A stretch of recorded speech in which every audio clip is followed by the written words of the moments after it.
우리는 많은 약점을 가지고 살아가지요.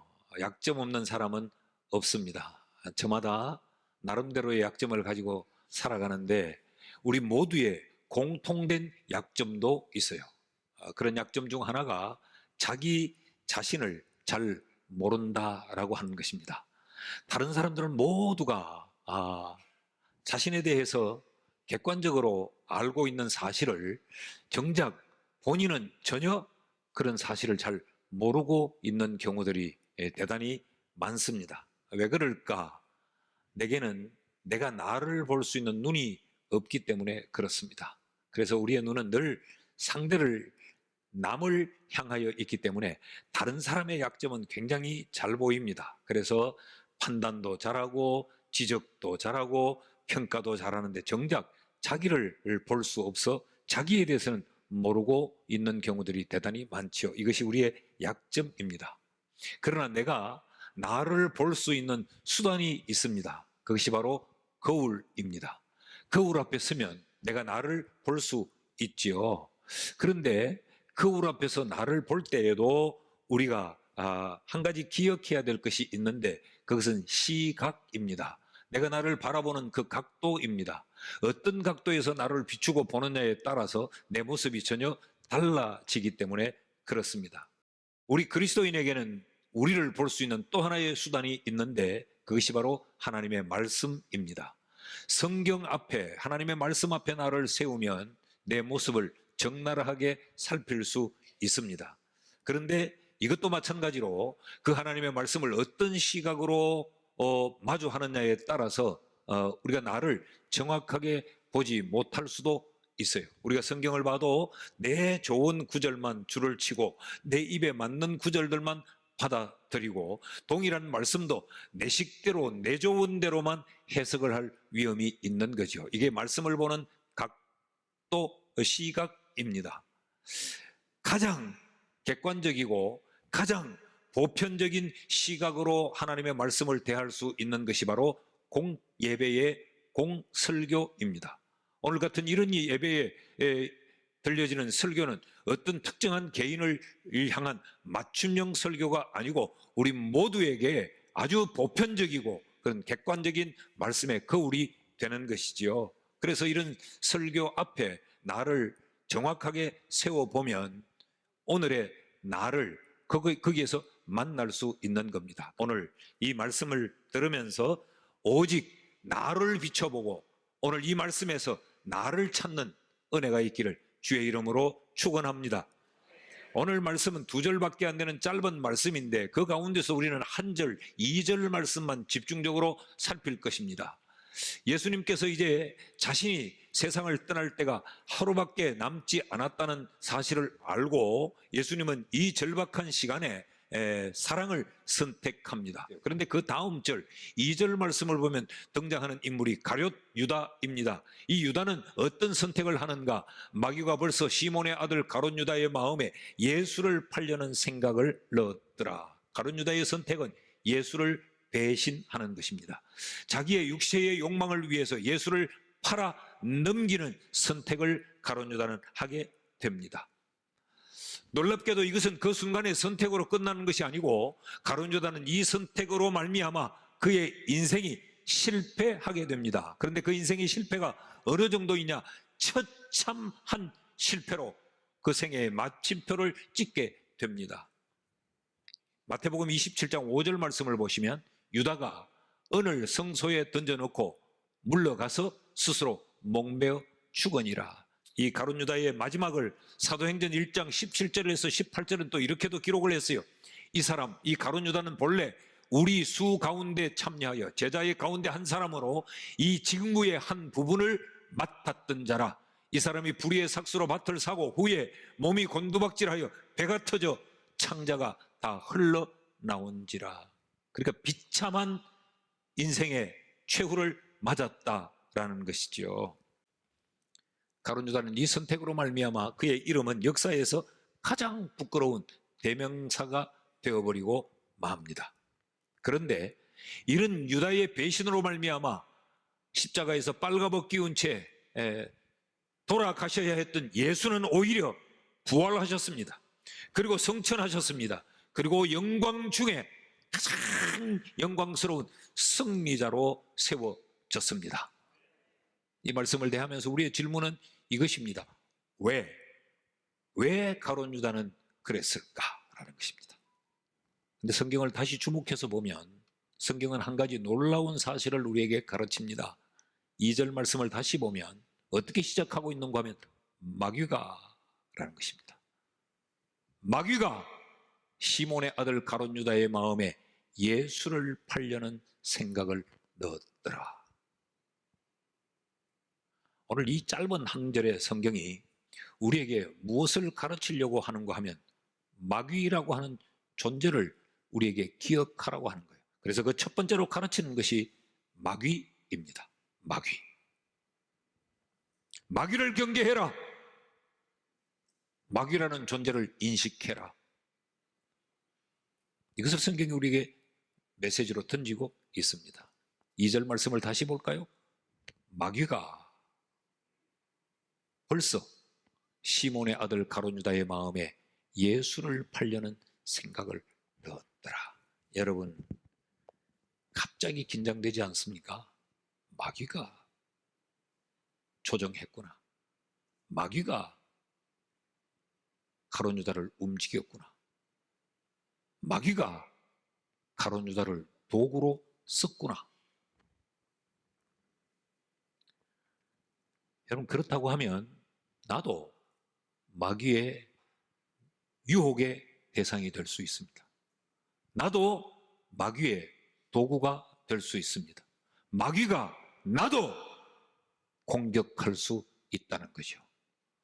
우리가 성경에서 보지 않았습니까? 예수님께서 공생애를 시작하실 때 예수님이 광야로 나가 40일 동안 금식하며 기도하셨습니다.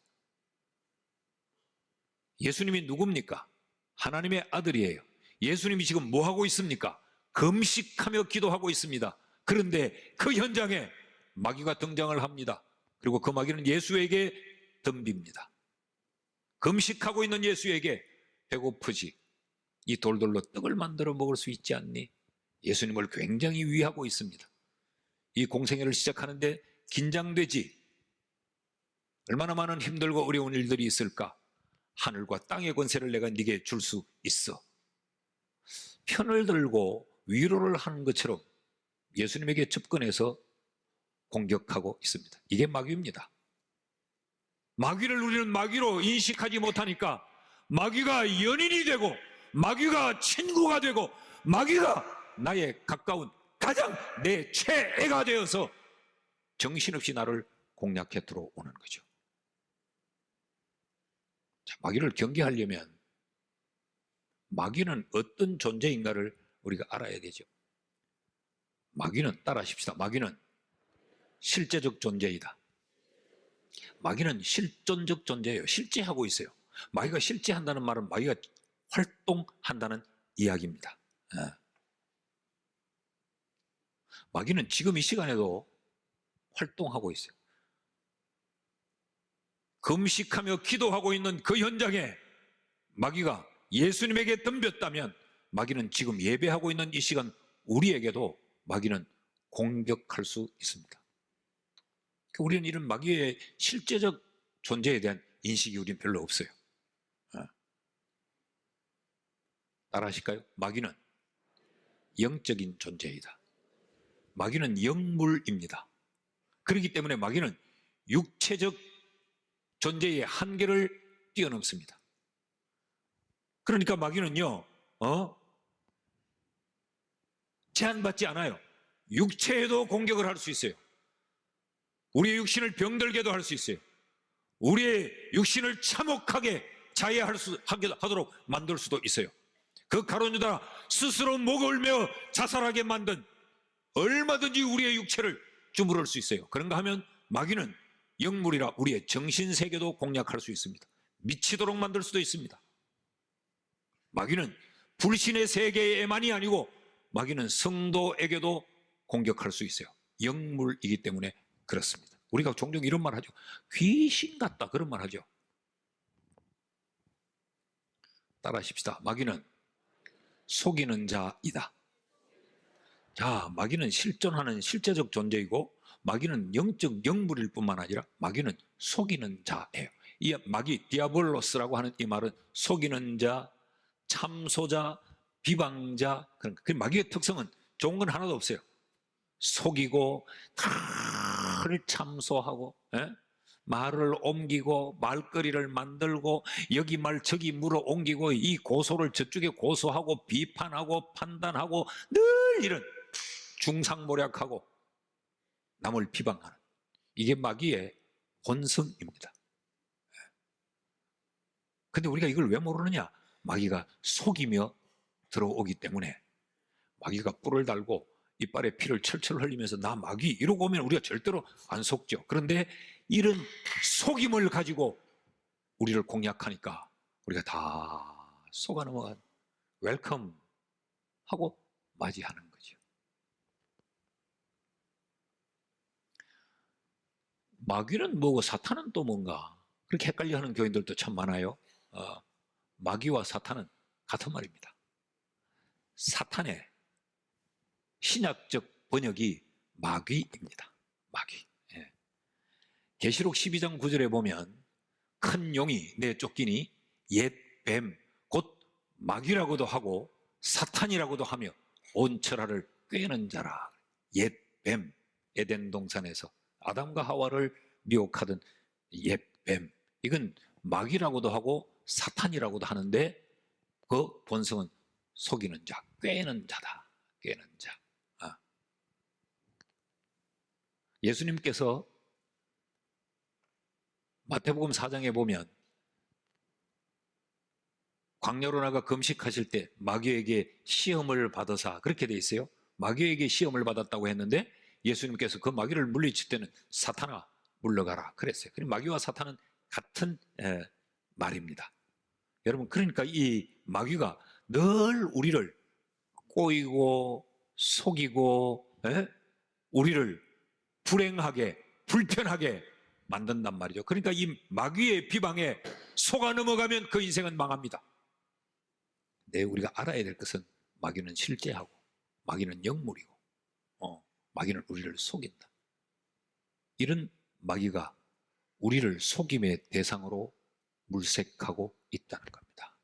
베드로전서 5장 8절을 같이 읽어요. 시작. 근신하라, 깨어라. 너희 대적 마귀가 우는 사자같이 두루 다니며 삼킬 자를 찾나니. 여러분, 마귀에게 삼켜지지 않기를 바랍니다. 둘째로, 성경은 이 그림을 통해서 우리에게 또 하나를 주의하라고 가르칩니다. 그것은 우리의 마음입니다. 마음을 잘 다스려야 인생에 실패하지 않는다라고 가르쳐요. 여러분, 마음은 생각을 담는 그릇입니다. 자, 2절 말씀을 보면 마귀의 공략지가 가룟 유다의 마음이었어요. 마귀가 벌써 시몬의 아들 가룟 유다의 마음에 예수를 팔려는 생각을 넣었더라. 우리의 마음은 어떤 것인가? 생각이 담기는 그릇입니다. 여기 생각이라는 이 단어는 목적을 가지고 어떤 행동을 하려는 의도, 그것이 생각입니다. 어떤 목적을 가지고 행동하려는 이 의도를 마귀가 가룟 유다의 마음에 넣었더라. 여기 넣다라고 하는 말은 던지다, 그런 말이에요. 예수를 팔아 넘기려고 하는 이 목적 있는 의도를 마귀가 가룟 유다의 마음에 던져 넣었어요. 그랬더니 그 순간 유다는 모든 생각과 관심이 여기에만 집중되어 있는 겁니다. 그 인생이 완전히 장악을 당해버린 거죠. 여러분, 마음이 그릇이라고 하면 거기에 무엇을 담느냐에 따라 그 그릇은 성격이 결정돼 버리고 맙니다. 오염된 것을 담으면 그릇은 아무리 금그릇이라도 더러운 그릇이 되고 말아요. 마귀의 공격을 담으면, 마귀의 유혹이 내 마음에 담기면 우리는 추하고 악해집니다. 마귀가 넣어준 이 생각이 우리에게 담겨버리면 그때부터는 눈에 보이는 게 없고 생각나는 게 없어요. 오직 그것뿐입니다. 내 주변에 새가 날아다니는 것, 이건 내가 어떻게 할 수 없어요. 이 새가 이리 날아갔다가 저리 날아갔다 빙빙 도는 건 내가 어떻게 할 수가 없어요. 그런데 그 새가 내 머리 위에 둥지를 틀지 못하게는 내가 해야 됩니다. 마귀가 내 주변에서 온갖 달콤한 것들을 미끼를 던지면서 나를 미혹을 하고 짹짹거리고 내 눈을 빼앗고 마음을 뺏으려고 난리를 쳐도 그건 내가 어떻게 할 수 없어요. 근데 내 마음은 내가 지켜야 합니다. 잠언 4장 23절을 우리 같이 한번 읽어봅시다. 다 같이 시작.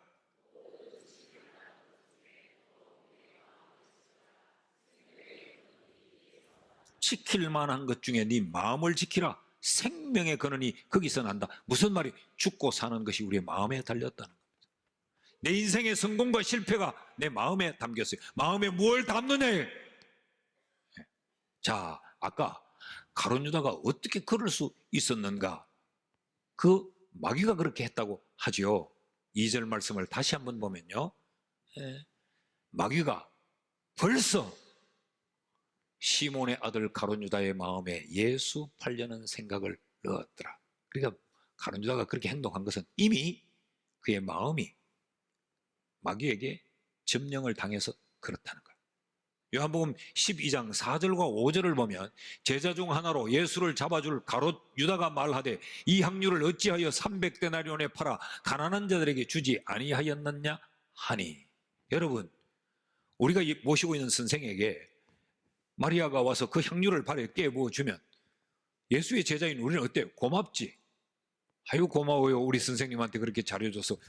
이게 당연하지 않습니까? 그런데 가룟 유다는 그게 못마땅해 보이는 겁니다. 그럼 우리는 또 이런 생각을 가질 수 있어요. 야, 가룟 유다 생각이 빤듯하네. 아, 굉장히 합리적이네. 맞아. 거기 갖다 향유를 깨 부으면 그거 낭비지. 그걸 팔아서 가난한 사람들에게 나눠주는 게 훨씬 더 유익하고 생산적이지 않냐? 가성비를 따져봐라. 뭐 이러면서 가룟 유다가 굉장히 똑똑하다고 볼 거예요. 그런데 성경은 오늘 뭐라고 말하느냐? 이게 마귀의 속임이라는 거예요.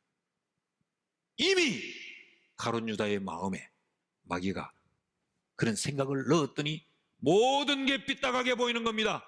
모든 게 불편하게 보이는 겁니다. 모든 게 못마땅하게 보이는 겁니다. 예수를 지금 팔아넘겨야 할 이것만 생각하고 그 예수에게 잘하는 것조차도 이게 마음에 들지 않는 거예요. 마음이 이렇게 중요합니다. 마음이. 여기 마음을 지킨다. 여기 지킨다라고 하는 이 말은 나차르라고 하는 말인데 보호하다, 망보다, 경비를 쓰다 그런 이야기예요.